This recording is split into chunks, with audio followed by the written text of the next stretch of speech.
Hi guys, welcome back to the channel. This is Elizabeth, Purpose and Beyond.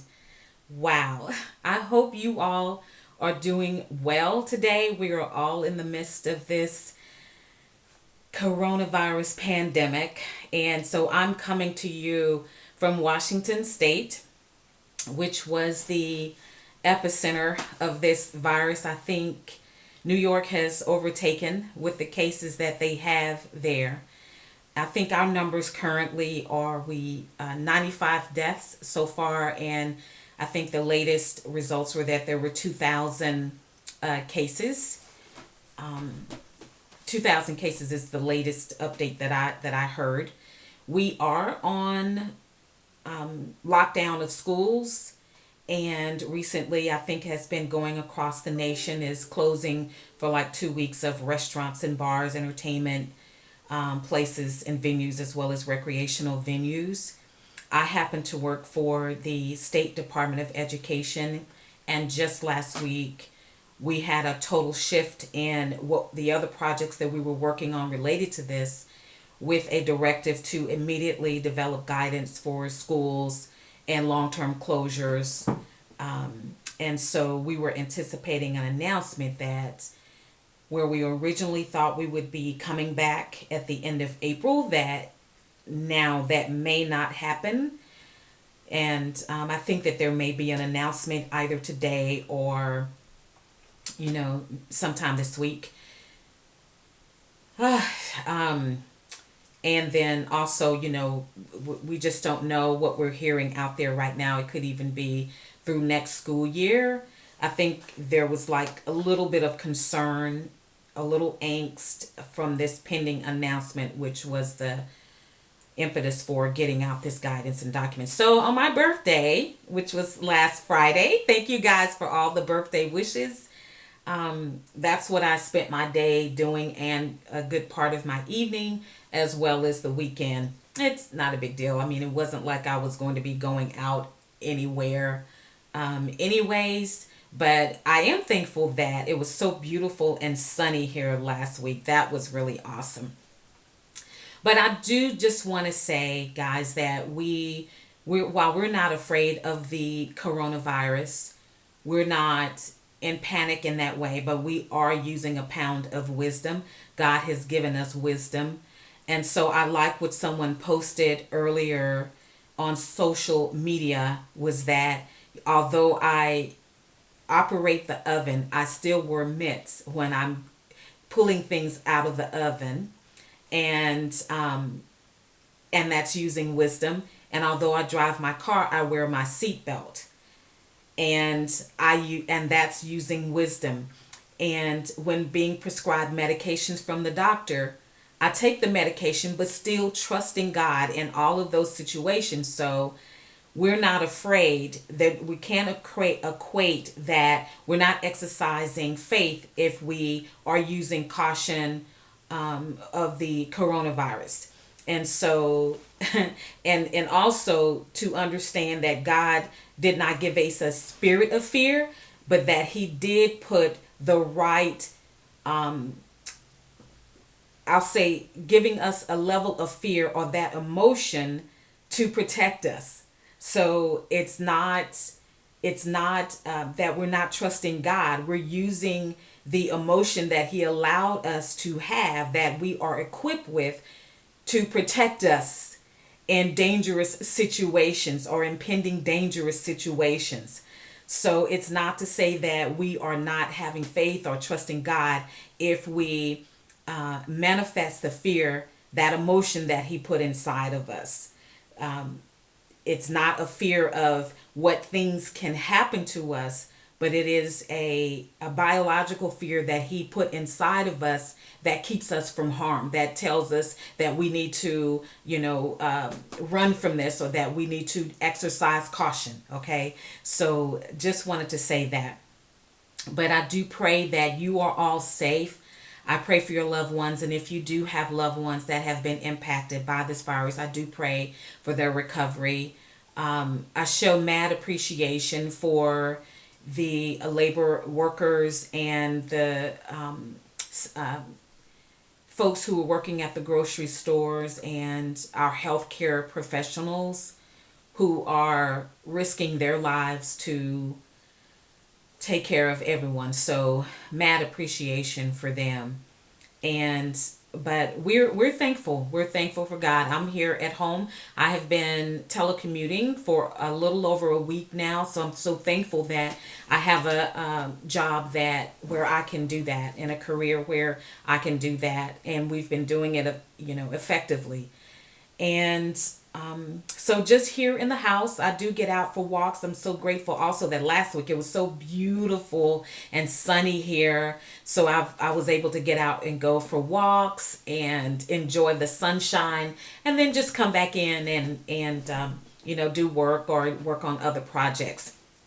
But just praying for all of you, and let's just keep each other lifted up, and just be thankful for God, and also spend time with Him, and let Him direct us, and say, let him hear from Him what's on His heart and what's on His mind during this time.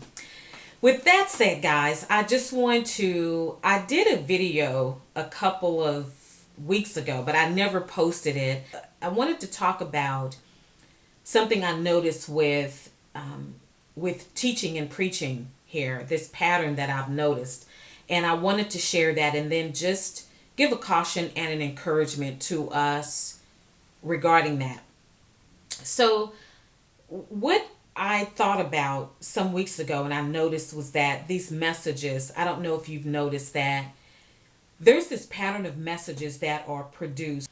And the common thing I notice is that these messages, they could be talking about any topic, but they bring it back to the situation that you're going through. And so what happens is it's an emotionally charged message to tap into your emotions that ends up giving you this false sense of hope regarding the manifestation of the promise that God has given you. God has given you a promise of marriage. He's given you a promise of financial breakthrough. He's given you a promise of, salvation for your children. He's given you a promise regarding your ministry and what He's going to do in that. He's given you a promise of, starting a business. Whatever that promise is, it's something that is personal to you.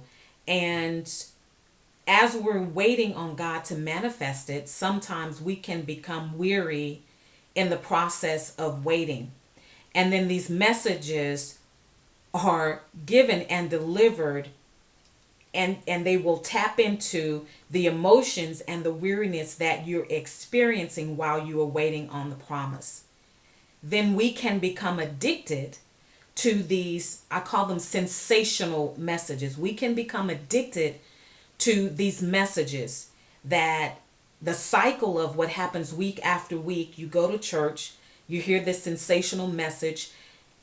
And let me give you an example of what I'm talking about. You're listening to one of these messages when you hear this phrase, God is about to. God is about to.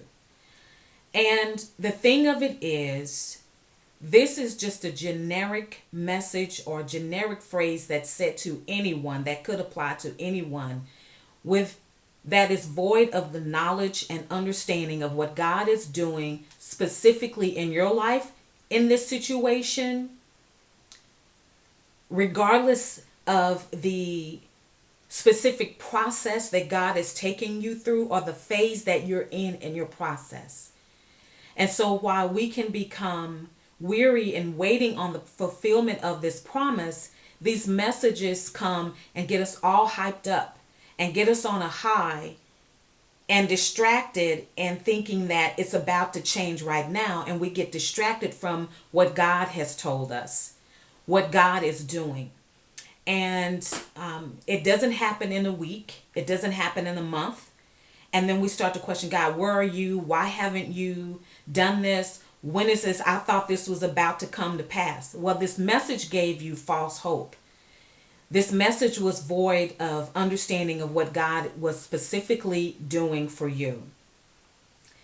And so I just wanted to encourage us to stay focused and in tune with God in the process that He's taking us to bring us to that promise, to bring us to that promised land. And not to maybe fall into the trap like it tells us in 1 Timothy and 4, but leaning on messages that just tickle our ears, where I'd rather hear this message that will tickle my ears and get my hopes up and just make me feel good, than to focus on the timing and the processing of God, and the fact that I still have to wait on this promise to be fulfilled, that it's not God's time yet, that I still have to grapple more to understand, to find the place of provision. I did a post in an article on the blog talking about provision. It's not a thing to obtain, but it is a place to arrive. That the promises and the fulfillment of what God has for you, it is a matter of placement. It is a matter of you arriving at the place of provision, the place of promise. And I can give you an example. If you remember Abraham in the scripture, and there are many examples in the scripture. If you remember Abraham specifically, God asked Abraham to leave his family and go to a place. He had a promise for Abraham, but he had to leave his family and go to the place where God was going to show him. And it was at that place where the promise was. Now, I know that's talking about a physical location, but if you can understand that in the abstract, that also applies, that the provision of your promise, it's at a place. It's at a certain place. It's not a thing to be acquired, but the provision is at a certain place. It's a place where I have surrendered all and I totally trust God, His plan and His way and His method for doing this. It's at a place where I have followed the illogical instruction that God has given me. It's at a place where I surrender, and not how I think things should happen or how I think it should be done, but it's at the place where I surrender it all to God and I leave it there, even if I don't understand everything. So I just wanted to share that with you guys today and encourage you to just make note of when you hear those messages, and don't be moved emotionally when you hear messages that tell you that God is about to do it. Stay grounded, stay focused on what God is doing in your life at the time. Stay focused on the specific instruction that God has given you. You will only know that as you commune with Him, as you maintain in your relationship with Him, and praying and seeking His face. So that's all I wanted to share with you guys. Listen, you guys take care. Oh, I always forget to ask you to do this.